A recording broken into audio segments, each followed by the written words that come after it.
I'm Kojo Nandi.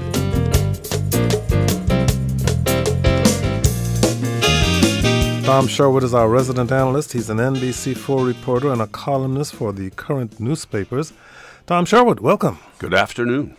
And Tom and I share a passion, recently rediscovered, for in my case, weekend, sometimes during the week. In Tom's case, the same. We don't really commute using this form of transportation, but we do like this.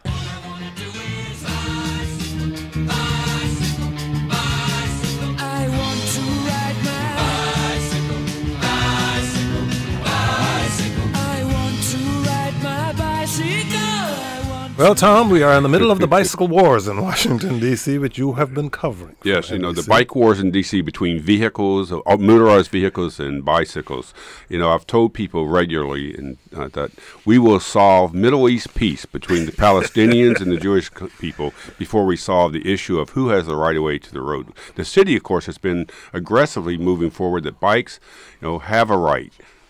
Do have a right to be on the roadways, and the vehicles have to put up with it. But, Cortland Malloy, the columnist for the Post this week, created the latest firestorms, like the rockets from Gaza into Israel or vice versa, when he said that compared the cyclists to terrorists, suggested that people could maybe be willing to hit them with a car. Stand the $500 fine. Stand the fine, maybe stick something in their spokes to make them crash. And that, of course, horrified people who thought he was promoting violence against cyclists. So they had a protest outside the Post yesterday, and it was very well mannered, unfortunately. For TV, we wanted them to, rush the door with their bikes or something, or stick spokes in the doorway. But they were very nice. They said, look, we're part of the transportation system.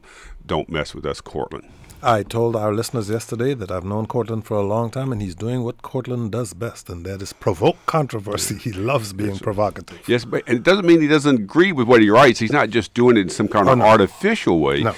Because, you get people who have an incident with a bike, and they get furious over it. But then you also get people who are cyclists and who get hit by cars, and who are, in a war between the bikes and the cars. The cars are much heavier, 2,000 plus pounds, to the little bicycles. People should just share the road. I think that's the word. I think that would be entirely appropriate. Joining us now by phone is Steny Hoyer. Congressman Steny Hoyer is a member of the U.S. House of Representatives. He's a Democrat from Maryland who also serves as House Minority Whip.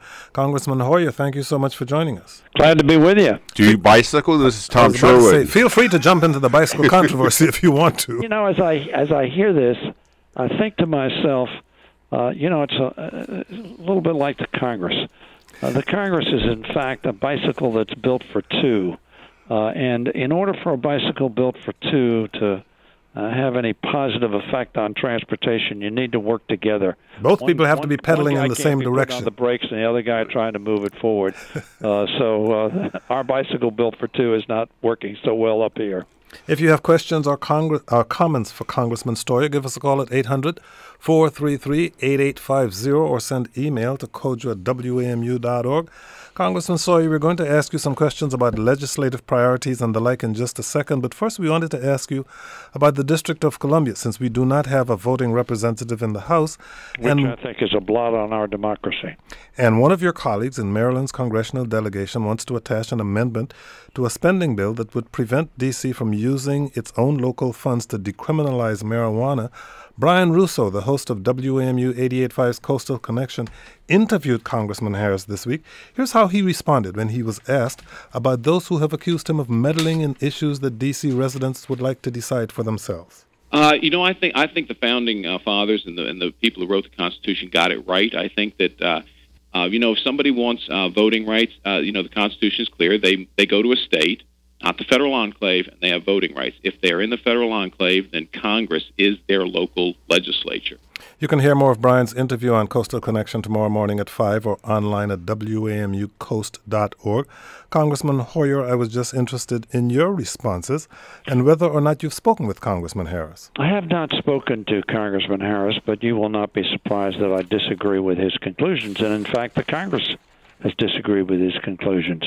And the Congress passed a Home Rule Act, which had as its central premise that the residents of the District of Columbia had as much right as any other American citizen in their local government to make their own decisions as to how they manage the jurisdiction in which they live and over which and which have elected them to office. So I have been a very big proponent throughout my congressional career, not only of what you mentioned at first, making sure the district has a vote in the Congress of the United States, as does every other capital in every other democratic nation in the world. We're the only one that doesn't have a voting member of the federal city. Okay. In any event, in terms of Mr. Harris's view, Congressman Harris's view, clearly he is accurate in that under the terms of the Home Rule, the Congress can interdict its will. The issue is whether that's appropriate or a good policy, and I think it is not. The residents of the District of Columbia, under Home Rule, ought to be given the authority to manage their own affairs, and in this case, Mr. Harris does not agree with that. Congressman, the Baltimore Sun has called Congressman Harris editorial page a preening pest. I'm sure you wouldn't go that far. One of your colleagues on the, but you know, people in the suburbs support, generally speaking. I mean, the members of Barbara Mikulski, I think, supports the statehood or voting rights for the district. When you say you support voting rights, is that a member of the House that, say, I Delegate Norton would? Without going beyond, Eleanor Holmes Norton is a very effective member of Congress without the vote. But it is, as I said, Tom, at the outset, a blot on American democracy that 600,000 or 700,000 people or residents of the District of Columbia do not have equal status with every other American.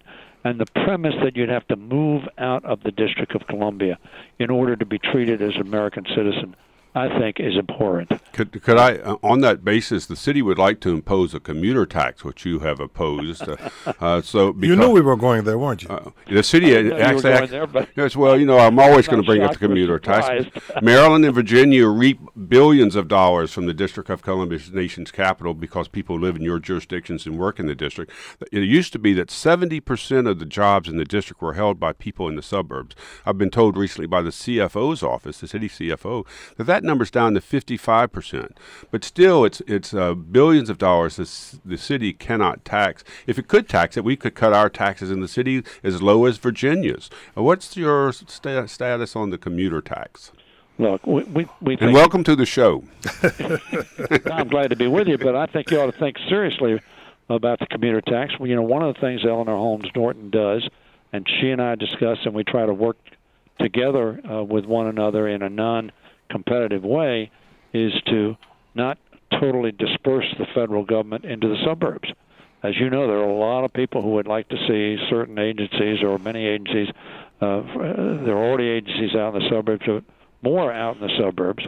Are you opposed to the FBI going to Prince George's County? I'm for the FBI going I thought to Prince you George's might County. be. And the reason I'm for that, and frankly, that's going to be a great advantage to the District of Columbia. This is a win-win situation for Prince George's and for Washington, because, of course, that entire block, one of the most valuable blocks in America, on one of the most storied streets in America, we think is going to be sold for commercial use, and the property taxes from that development will be a very, very substantial appreciation to the district's tax base. That's right. You know, everybody's looking forward to that dead zone being gone. For us, and I'm very much for that. But my point, Tom, is if you had a commuter tax, there would be a lot more incentive for those who represent the contiguous states to be supportive of moving employment centers to the suburbs. Not in the FBI's case, where you're doing that because they're simply, from a security standpoint, the FBI needs a parcel of property that has appropriate setbacks and a large enough piece of property so they can consolidate activities to be more efficient and effective. And I don't think there's a lot of controversy related to that. I don't think that's a problem. But I think you would see a lot of pressure on a lot of us to say, well, you can put this agency out in Prince George's, you can put this agency in Montgomery, you can put this agency in Fairfax. So I really think that it would not have a positive effect. And, of course, being from Maryland, we believe that the commuter tax is a tax above and beyond the taxes that, in fact, our citizens who come into the District of Columbia do pay in terms of sales tax when they buy food, when they buy products here in the District of Columbia, when they buy gasoline, et cetera, et cetera, et cetera. So obviously it is a extraordinary benefit to the District of Columbia that they have all these folks coming into their city on a daily basis. It's also an expense, I understand that, but the commuter tax is. I think you've made it clear you're against it. I think Kojo wants to reintroduce you. The district complains about. In case you're just joining us, our guest is Congressman Steny Hoyer. He's a Democrat from Maryland. He also serves as House Minority Whip. Tom Sherwood is our resident analyst. He's an NBC4 reporter and a columnist for the current newspapers. If you have questions for Congressman Steny Hoyer, call us at 800-433-8850 or send email to kojo@wamu.org. Congressman Hoyer, Prince George's County is now home to 25% of federal workers, yet as you advocate for the FBI moving to Prince George's County, that's not resulted in the county being home to a lot of federal workers. What do you think the county has not been doing or has not been doing enough of in terms of getting more federal agencies located in Prince George's County? Well, again, Kojo, I want to be very candid with you. I'm very cognizant of my colleague, Congresswoman Norton's desire, correctly, to have many of the agencies that are located here stay here. Department of Transportation is a perfect example of that, which has helped revitalize the southeast-southwest portion of the city. As you probably know, I was a big supporter of efforts to revitalize the southeast and southwest, which, of course, abuts Prince George's County, and we're making real progress there. And we have a substantial number. I represent 62,000 federal employees in the 5th Congressional District who live in Prince George's County, and then the 4 other counties I represent, Anne Arundel, St. Mary's, Charles, and Calvert counties. All but St. Mary's County are commuter counties, which means that most of the workers in those counties, or certainly in Prince George's and Charles and Calvert, most of those workers commute either to Washington, which is the predominant, or to some other jurisdiction. But I think we've been pretty successful over the years, Kojo, in putting federal facilities, again, without having undermining Congresswoman Norton's or the District of Columbia's legitimate desire to have a corpus of the federal government in the central federal city. Congressman, let's wrap up the FBI thing, because we're expecting, we were told, NBC4 was told this week that the General Services Administration may put out its short list today of where the FBI headquarters may go. And the Washington Post, Jonathan O'Connell was reporting that it may well include the old soldiers' home up off of North Capitol Street and or the Walter Reed 60 acres there off of 16th Street. Do you have any insights as to where we are in this process? We have heard, Tom, similar to you, that today was a possibility to come out with possible sites that the GSA thinks might be appropriate, but it does not appear they're coming out today, so our expectations would be that it may be hopefully next week. Bottom line is, as you know, we think we have a site that has all of the assets that the FBI is seeking in a setting which will provide for security and a very quality consolidation. Is that the parking area of the Greenbelt Metro Station? Yes, Greenbelt Metro Station. Metro is adjacent, as is I-95, as is Amtrak, and the Metro itself, BWI, National. Well, you represent Maryland. Air Force Base in close proximity, where FBI agents who, as you have seen recently, go many places in the world, can be deployed immediately. So we believe we have a lot of assets, including educational assets, cybersecurity, NSA, a tremendous number of assets that would be in proximity to the FBI, which will make it which makes our site, I think, just an excellent site.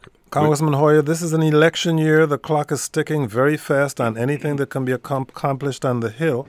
What are your priorities and expectations for the months ahead? Well, of course, we want to continue to focus on jobs. Kojo, as you may know, and Tom probably knows, I have what I call a "Make It in America" agenda. We had a victory of sorts, not a big victory, but a positive piece of legislation passed out of conference and through the House, and we'll be going to the President shortly, the Workforce Investment and Opportunity Act, which is Skills Act, if you will, making sure that people have the skills necessary for the jobs that are available. We are hopeful that we can do more, Make It in America pieces of agenda, including adopting a national plan of how we facilitate and encourage and create an environment in which manufacturing can be established and expand, because we think that creates the kinds of jobs that people want. We think the minimum wage needs to be raised. We are very hopeful, and I mentioned on the floor today in a colloquy with the new majority leader, Kevin McCarthy, that we need to see unemployment insurance giving some degree of support to those who have worked, lost their jobs, and can't find another one. We think that comprehensive immigration reform is a critically important issue, and what's happening at our border, the humanitarian crisis, is related directly to that. But let me ask you about that, because Senator Barbara Mikulski chairs the Senate Appropriations Committee. She's pushing hard for the president's emergency request for funds to address the crisis caused by the flood of minors coming from Central America over the border. How do you see it playing out in Congress in the weeks ahead? Well, I'm hopeful that we pass a supplemental, because this is a crisis. The numbers have spiked very substantially, in part because we have not passed a comprehensive immigration reform bill, and there is not a working system. And almost every Republican admits the system's broken, but that being broken encourages people to come, in effect, outside a system because it's broken. I am for the supplemental appropriation bill because we have a humanitarian crisis on our hands. We got literally thousands of children that we need to treat as we would want our own children treated. These are children. These are not criminals. They're not trying to avoid anything. They show up at the gate and they say, here we are, and we're not going to let them go back out into the desert. But you have to persuade Republicans to join you on this issue, and they look at what happened to Eric Cantor in Virginia last month. How do you think that will affect their posture on this issue? Well, what happened to Eric Cantor, of course, happened before the humanitarian crisis was really on anybody's radar screen to the extent it is now. Oh, okay. As a result, we have a crisis. That may affect their view on comprehensive immigration reform.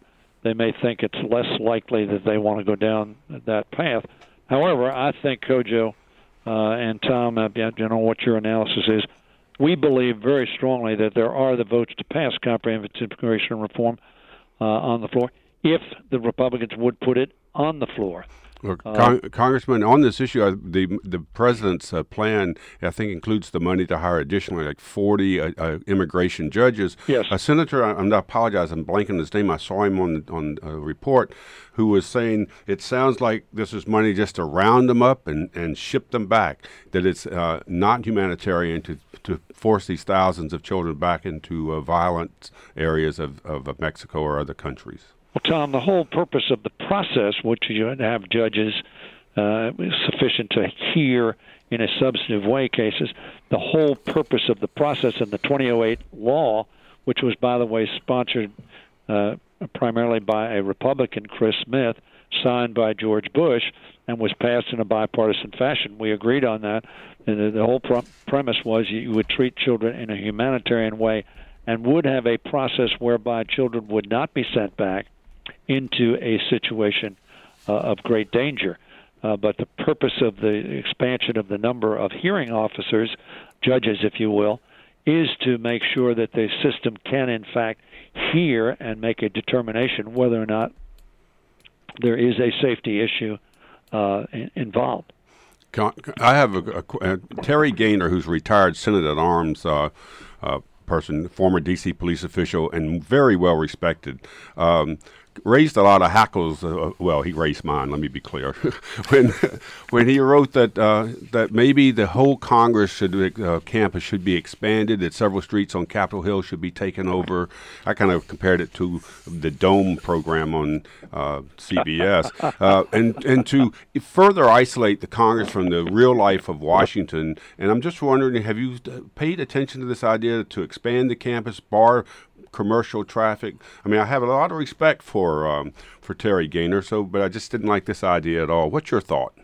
I don't think that's going to happen. Frankly, I understand what Terry is saying. I have great respect myself for Mr. Gaynor. You know, he was a leader here on law enforcement, has been a leader in law enforcement in Washington, and is a very well-respected individual. What he is saying is he wants to try to have the perimeter be larger so that people who would want to bring explosives or weapons of terror into the Capitol proper would be prevented from doing so. We have, as you know, now we have this Congressional Visitor Center. We have an entranceway for visitors. They go through metal detectors. They're screened, so they can't get into the Capitol without having been screened. But I can tell you, when we put up the barriers that we now have, so that you can't drive through, as you know, the steel barriers come up, and so you can't drive through, and we've limited parking on the front of the east front of the Capitol, which was not the case in the past. I think those were prudent steps to take post 9/11, but I think the Senate and the House members will be reluctant to make a broader perimeter that will make the people's capital less accessible to them. Well, I hope you keep the Congress as part of America and not isolated like the NSA and other places, and just listen to us on the phone, on the radio. Steny Hoyer is a member of the U.S. House of Representatives. He's a Democrat from Maryland who also serves as House Minority Whip. Congressman Hoyer, thank you for joining us. Well, it's been great to be with you. Now, Kojo, I want you to know that Alexis Covey-Brandt, you know, my chief of staff, yes, enjoyed her trip with you to Ethiopia. Yeah, we certainly did a lot of work there, even though we did find some time. We can't end on a positive note. What do you think about the football team's name? You know he's not going to go there. I think that it is controversial. I think Mr. Snyder would be well disposed to think about seriously moving to a name not nearly as controversial. Obviously, it has a historical context. None of us really focused on it, but I am sympathetic with those Native Americans who believe that the term itself is a pejorative term, not a positive term. Well, from football to soccer, your aide who accompanied us on that trip was able to see some of my soccer playing skills. Oh, great! So she was very impressed with you. But I will tell you, she said, Tom is disgusted. I hope there's no YouTube video of that. Congressman Hoyer, thank you for joining us. All right, good to be with you. Bye-bye. You're listening to the Politics Hour. Tom Sherwood is our resident analyst. He's an NBC4 reporter and a columnist for the current newspapers. Tom, is there or is there not a controversy over the decision by Washington City Council Chairman Phil Mendelson to appoint his live-in partner to the commission, the Just body, an informal review panel. An informal review panel that will be evaluating the city's proposed deal to build a pro-soccer stadium. It is a non-paying position, and the council member says she is an expert on this issue. Other panelists will include council members Jack Evans, Muriel Bowser, and a staffer to Ward 5 council member Kenyon McDuffie, Jennifer Budoff. But is there any real controversy here? Well, the controversy is that everyone who possible heard conflict of interest. Well, first of all, Carol Mitten is an experienced veteran government official who's worked for the feds, for Amtrak, for the city, and any number. She was on the zoning commission. No one is questioning Carol Mitten's commitment to this. She works for Homeland Security now, Federal Homeland Security there on Nebraska Avenue. No one, not one person, including the mayor, is questioning her ability ability and her track record and her capability, and to vet the people who want to be the consultants to the council to study the mayor's soccer program. What they don't like about it is that Carol Mitten and the chairman of the council have been together for 6 years. They live together in a house in Tacoma, D.C., and not Tacoma Park, Maryland. How come you know every detail of people's relationships in the city? You know know, how I'm a long? reporter. 6 years, 2 months, 3 days, 17 hours? Come on. And so the issue, it just surprised people. And the chairman, when I interviewed him, he said, well, you know, I don't know anybody smarter or more involved than Carol in land use issues and values. And this is a very complicated land swap issue with the soccer stadium deal. But it just looked too close for comfort. And so, no, she's not being paid. And frankly, they're supposed to meet today, right now. I think they're deciding to rank the 4 or 5 bids on who is going to be the consultants, a $200,000 contract to advise the council before early September on whether the mayor's soccer stadium deal for financing and land swaps makes sense. But the issue was, it's like me, if when I write a story about ABC laws and stuff, I don't go to my son's restaurant. Well, he says there's no conflict of interest, and obviously the concern is not only with appearance, but whether or not the council chairman will have an undue influence on the process. Yeah, you know. Well, if you know Carol Mitten, she will do the job, but there is the appearance, and that's what makes everyone I have spoken to uncomfortable. This year, I was not fortunate enough to attend the July 4th Palisades Parade. I don't know if you were in attendance this year. You were in attendance this year? I wasn't in it. I was there. And it was on this occasion that followed the endorsement of candidate for Mayor Muriel Bowser by former Mayor Anthony Williams, apparently that got quite a bit of coverage. And she was represented, her opponent, independent opponent, David Catania, her other independent opponent, Carol Schwartz, all there.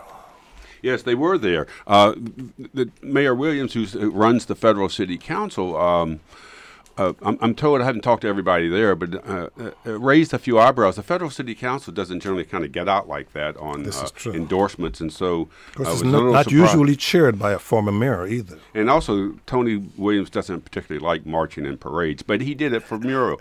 You know, the good thing about that, as I watched them go by and spoke to them, Muriel Bowser had a very good crowd with her green and white signs, very good crowd. David Catania had, I think, a larger crowd, not significantly larger, but he had a lot of parents who are supporting his education agenda. And then Carol Schwartz, who only recently got into the race, had it looked like a dozen people with her, as opposed to a couple of hundred. So I thought that was an interesting visual on where we stand in this race. But Tony Williams says we get back to what you know about people's personal preferences. How do you know that Tony Williams doesn't like marching in parades? Haven't you ever spoken to you know Tony Williams? You know, when he first got to be mayor, he's not a parade marching kind of guy. He was going to canoe on the Anacostia. I said, we've got to send a camera crew because he's going to drown. You know, he's not the most outgoing person in the world, and he's very awkward in public, as you well know, and he would agree with me if he were here. Although he's very funny. He is funny. He's got a great sense of humor, but he just is afraid to show it. He's not a parade kind of guy. He's not a parade guy, but he was there with Bowser, and that was good for her because her campaign is pretty much on hold for the summer while she's waiting for the other candidates to be Paul official. Zukerberg, were you there? I certainly was there. Hi, Kojo. And he was there because he is, well, he likes parades, but do you like parades? Love them. He's also a Democratic candidate for Attorney General of the District of Columbia who joins us in studio. Paul Zukerberg, thank you very much for joining us. Thank you for having me. If you have comments or questions for this candidate, Paul Zukerberg, call us at 800-433-8850 or send email to kojo@wamu.org. During the past year or so, we've had several conversations with you about your effort to force an election for Attorney General this year. The council tried to delay that election, but voters said they wanted it in a referendum several years ago. Now it's back on in large measure because of you. We have not spent as much time talking to you about why you want to run for the seat and why you feel you'd be good for the job. Now that the election is going to be a reality, what's your case to voters for why they should choose Paul Zukerberg? Well, thank you, Kojo. I've been fighting for fairness in the District of Columbia for over 30 years. I don't represent corporations. I'm not a lobbyist. I don't represent political insiders. I just represent regular people and try to help them with their legal problems. And we have an opportunity now to have an independent elected Attorney General, and I'm asking voters to look at my past record, look what I've done as a private citizen, and give me their support to become D.C.'s first elected Attorney General. When you got into the race, Mr. Zuckerberg, when the court essentially allowed the race, you said, well, you'd welcome I think you called it a vigorous campaign, a full and open campaign. Well, you've got some pretty good people getting into the race now. Carl Racine is getting in. He's a distinguished lawyer. Latifah Williams has a long history here in activism in town. And I don't know much yet about Edward Smith, but he's a Harvard Law School graduate, had a lot of federal jobs. There are some real candidates out there. Mark Toohey got in and got out and supports Carl Racine. How do you think you'll do about these some of these fairly well-established people in town who've been more active, I think, on social issues in the city than you? Feel free to start attacking them now. Well, first of all, I'm happy. I am so pleased that this is going to be a full competitive race. Voters will have a choice, and that's what I was fighting for, to have an elected Attorney General and to have a choice. And I think the choices are clear. None of the other candidates or potential candidates did anything to protect the voters' rights to elect Attorney General. They did not assist in the lawsuit. They did not call to encourage me. They did not speak out publicly or privately when the election was illegally canceled. The Court of Appeals said the cancellation of the election was illegal. So while they are coming out now, I think they have to give some explanation about why they were silent and passive when the election was being illegally canceled. They're coming late to the dinner table. Well, after all the work has been done, and we worked, myself and a small team of pro bono lawyers worked for 10 months, nights and weekends, and when all the work was done and they saw how the case came out in our favor, then they expressed their commitment to voting rights. What can the District of Columbia Attorney General do? Major crimes are prosecuted by the U.S. Attorney's Office. What powers are there? I mean, there's all worries about whether the assistant attorney generals who are in the agencies or cover the agencies will work for the mayor. Will they work for the department head? Will they work for the attorney general? Will the attorney general be able to stick his hands in everything in the city and become his own political force? What are the powers of the attorney general? The Attorney General position is a huge position, and it's vitally important in bringing fairness to the District of Columbia government. What does it do? The primary role of the Attorney General is juveniles. It handles all juvenile adjudications. That includes prosecutions. It's responsible for truancy. We have an incredible truancy in school attendance problems. It helps kids who have been abused or neglected. It helps with housing. So it does everything with regard to minors in the District of Columbia. It also represents the city in lawsuits, such as the Attorney General election suit. In that case, the Attorney General was against the people, was against the Charter Amendment and against the election, as the Attorney General was against marijuana reform. The Attorney General was against budget autonomy. So all these important legal decisions are made by the Attorney General, and if that person is elected and represents the people, there's a chance that we can have greater democracy and transparency in government. You mentioned that the Attorney General represents the city. Does the Attorney General have any responsibility in protecting consumers in the city at all? Because if they do, then I have a caller who may have a question for you. Yes, the Attorney General is responsible for consumer protection, and one of the biggest problems is the tax lien sales. People are having their houses sold out from under them on tax sales, which the Attorney General has failed to address. And there's other consumer issues, and I'd be happy to listen to this question. Well, Emily is in Arlington, Virginia, not in the District of Columbia, but she may be a district resident. Either way, she's addressing an issue that a lot of district residents do complain about. So, Emily, you're on the air. Go ahead, please. Okay, my comment is about the possible fallout after the Supreme Court's decision against Aereo TV last week. And the fallout appears to already be starting with Comcast. And that is that I and tens of thousands of others have been long-term Comcast customers with a basic tier package of one sort or another for cable TV channels, plus the basic UHF and VHF channels for the local stations, ABC, CBS, Got it. NBC, What's PBS. the problem now? The problem now is that Comcast is now claiming that its monthly fee for cable service no longer includes those UHF and VHF channels, and it now wants to start charging an additional $18.95 a month for those channels. And guess what? On Tuesday morning, I found those channels missing from my channel lineup. I called Philadelphia, the escalation team there. They hemmed, they hawed, they stalled me for 24 hours and came back with a sheepish response that there had been an error in their software programming and customers were receiving channels that they were not paying for. So this is a dirty trick. It's fodder for a future show of yours, Kojo. I am sure that there are a lot of listeners who are Comcast subscribers who will be affected by that, but we haven't had a chance to research it to know whether whether Emily says is what is actually taking place. But in a situation like that, would the Attorney General be interested? The Attorney General would be interested, and the Comcast issue dovetails with other issues, including all utilities, water, electric, gas.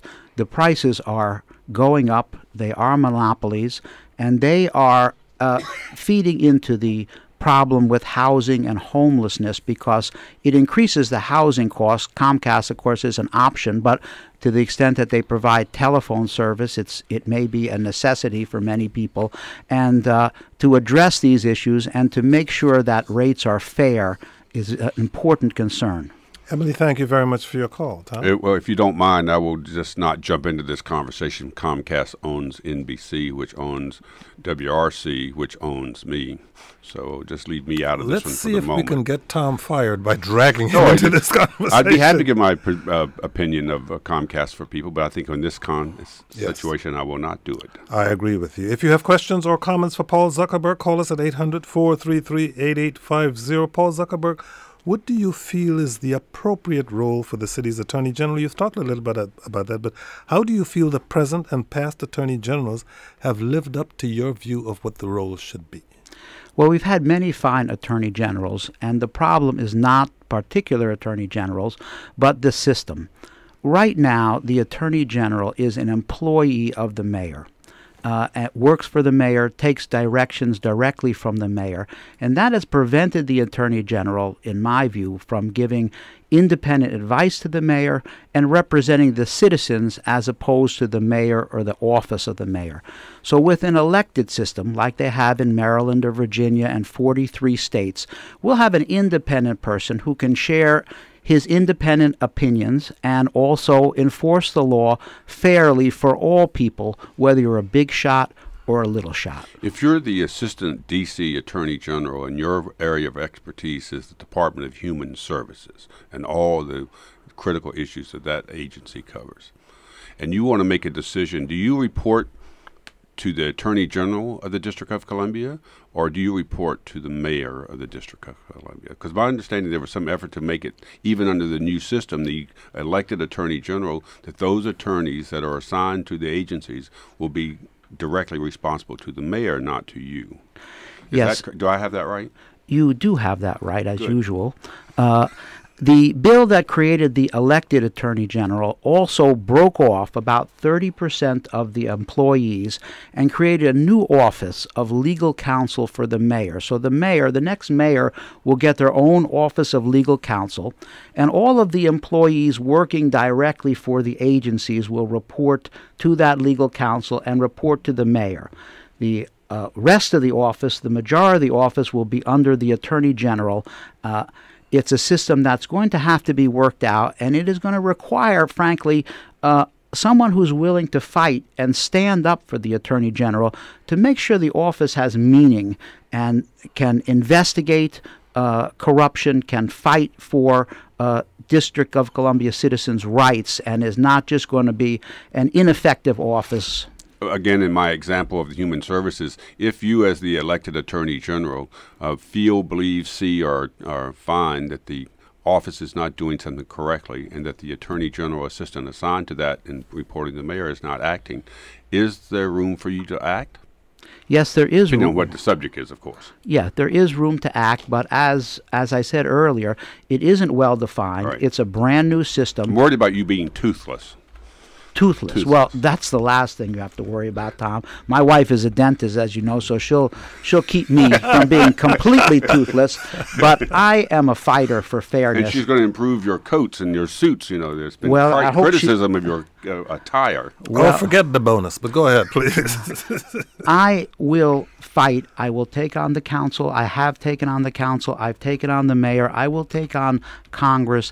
I will fight anyone for fairness, and if I believe they're being unfair or violating the law, I will step in. For those who are not familiar with you, how would you explain your legal experience? People who have only followed the news tangentially might only think of you as, the pot guy.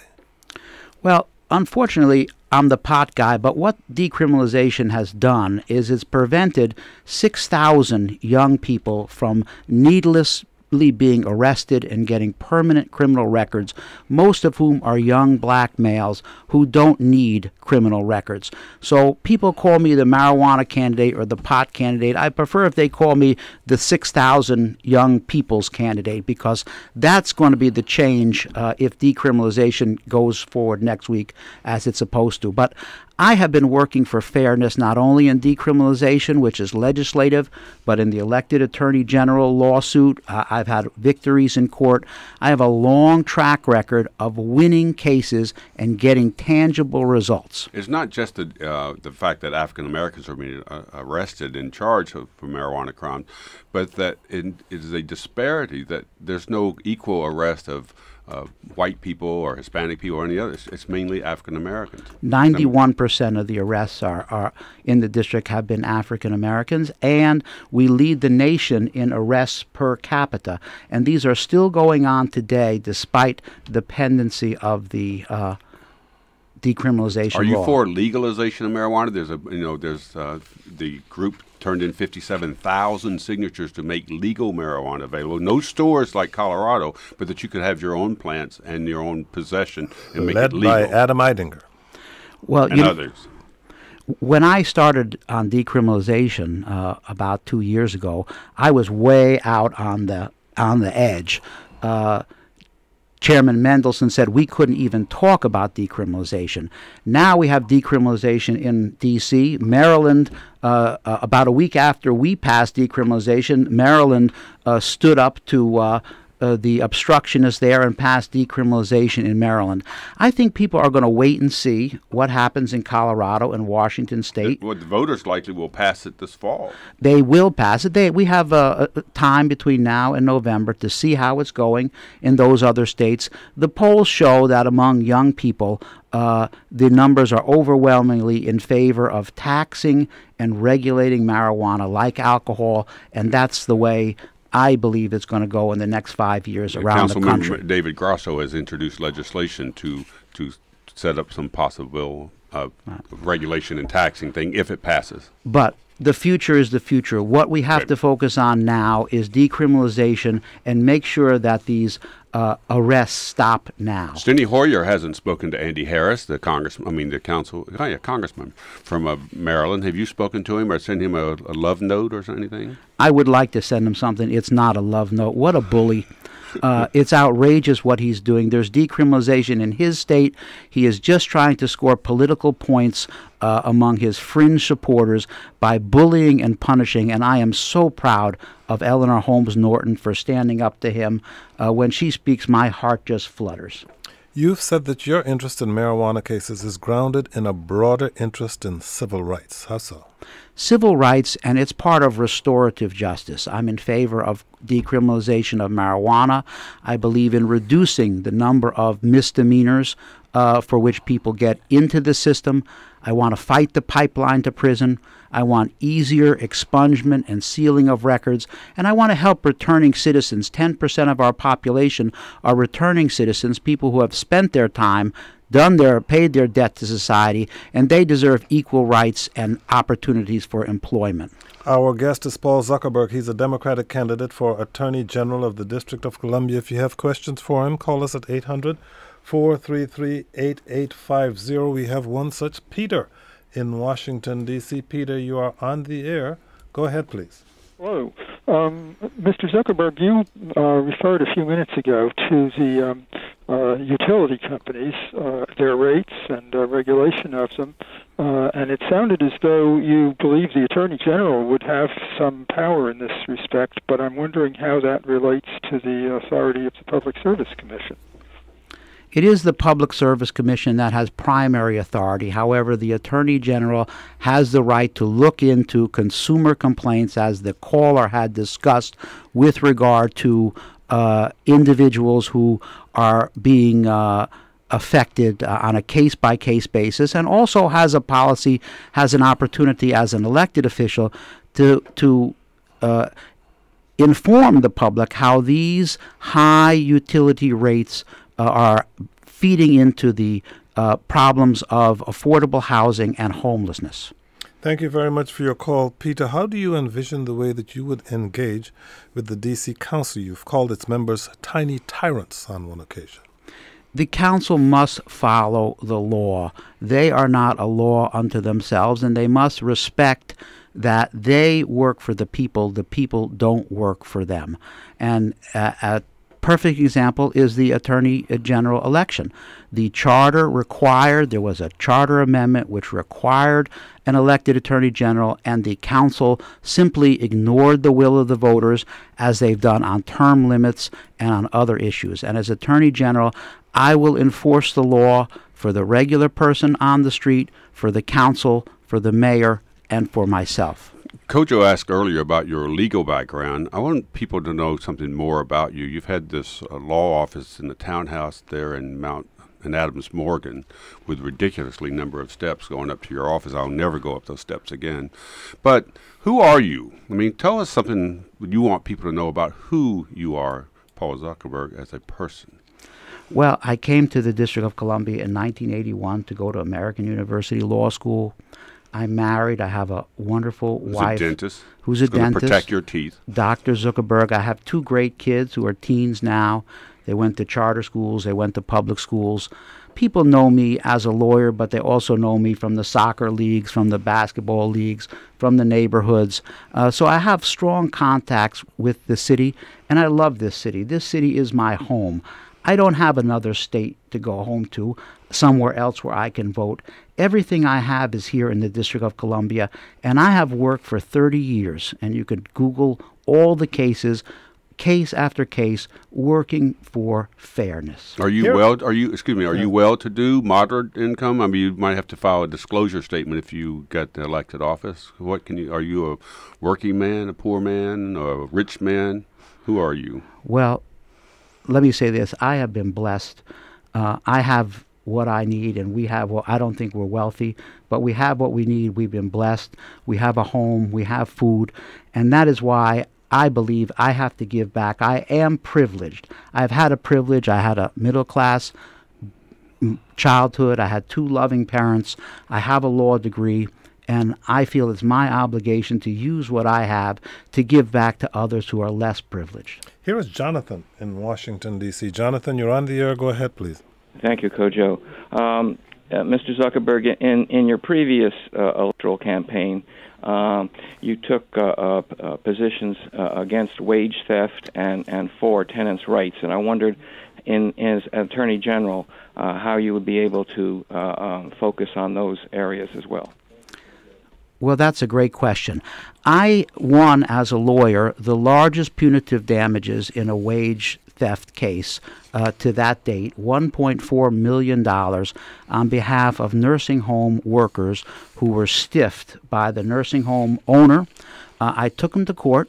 I won a judgment. I went up on appeal, and the judgment was affirmed, and by the time the case got back down to the court, the nursing home owner transferred all of his assets to another nursing home, to other people out of state. I refiled that lawsuit all over again. got another judgment, won again in the Court of Appeals, and finally won a large verdict. So every single worker got not only their wages, back pay, interest, and treble damages. It took me 6 years. I didn't charge those people any fee, but I won it for them because I felt what was done to them was wrong. And that was at J.B. Johnson Nursing Home. And if any employee of that nursing home is out there now, they can call in or call me because they know what I did. Thank you very much for your call, Jonathan. I wanted to, again, more, because you speak very passionately. You've just done it about your job, about what you do in your life. What did you see about the future of the city, whether you're Attorney General or not? People are worried that the income disparity is growing in the city, that gentrification has an ugly downside, and that people are displaced. I mean, if you are elected, you will be a clear leader of the city, able to speak and get attention almost to anything you do. What is your thought about the city? 1 minute left. Good. I had more of a question than that, but go ahead. You get the point. Well, I love this city. My whole life is in this city, and I am going to be an attorney general for all of the people. I am going to be fair to all of the people. It doesn't matter if you're a friend of the mayor, if you're a friend of, or have no friends in the world. I am going to give you the same equal justice, and I'm going to work just as hard for the people who are big shots as the people who are little shots. And do you like bikes? I love bikes. I bike all the time, and I would hope to bring people together on this. Maybe you can meet with Cortland. I would like to meet with Cortland. I would like to meet with the bikers, the walkers. Paul Zukerberg. He's a Democratic candidate for Attorney General of the District of Columbia. You heard that, Cortland? Tom Sherwood is our resident analyst. He's an NBC4 reporter and a columnist for the current newspapers. Tom, always a pleasure. Paul Zukerberg, good luck to you. Thank you for having me, Kojo. Thank you, Tom. And thank you all for listening. I'm Kojo Nnamdi.